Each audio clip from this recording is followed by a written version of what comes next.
Sabi ni Propeta Muhammad sallallahu alaihi wasallam, al-mahir, ang mga veterano, ang mga magagaling sa pagbabasa ng Quran, ma'asafaratil kiramil barara. Ang isa sa kahulugan dito ay makakasama mo ang mga anghel ng Allah subhanahu wa ta'ala.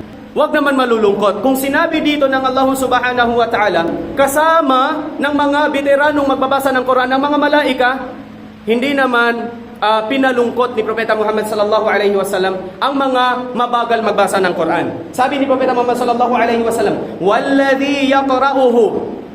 At yaon naman na mga silang mga nagbabasa ng Quran, wa yata'ta'u fihi, sila ay parang nabubulol dahil sa mabagal pa sila magbasa, dahil while reading, analyzing yung ibang darating na mga ayah.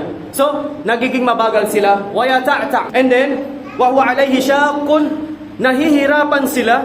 Normal na yun mga kapatid sa pananampalatayang Islam. Huwag kang susuko. Anumang pagbabasa mo ng Quran, mabagal ka, and then bulol ka, huwag kang mag-alala. Bakit ka mo?